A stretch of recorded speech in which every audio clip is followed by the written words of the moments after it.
peningkatan 200-300% jumlah penderita kanker di dunia, di mana 70% akan terjadi di negara berkembang termasuk Indonesia, bila tidak ditanggulangi dengan cermat. Sebuah pesan yang ditentukan untuk kita semua, bahwa masalah kanker membutuhkan perhatian dan kewaspadaan.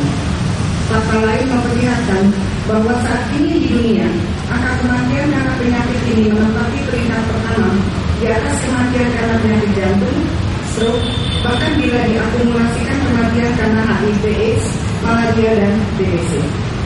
Di sisi lain, 43% masalah kanker dapat diatasi dengan pola hidup sehat, dan bahwa 30% kanker dapat dikontrol bila ditemukan dan diobati dalam keadaan ini.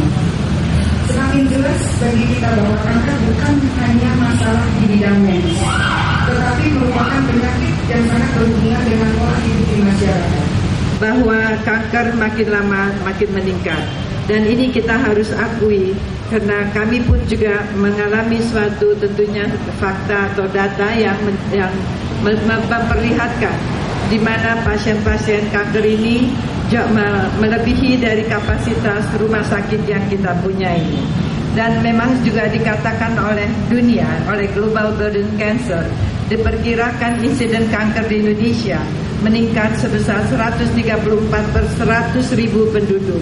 Dan ini diperkuat dengan hasil Riskesdas 2013, di mana prevalensi kanker kita meningkat sebesar 1,4 per 1.000 penduduk.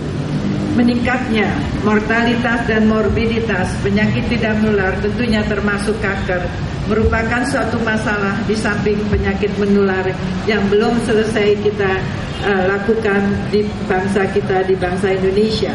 Tentu Indonesia menghadapi beban ganda dalam hal ini. Dan satu hal lagi, mungkin saya mengingatkan bahwa beban pembiayaan yang sangat besar menjadi masalah bagi pemerintah kita. Penyakit tidak menular, selain tentunya hemodialisa untuk gagal ginjal, juga pembiayaan kanker merupakan urutan kelima untuk rawat inap, dan dengan 56.033 penderita, pembiayaan sudah mencakup 313 miliar rupiah.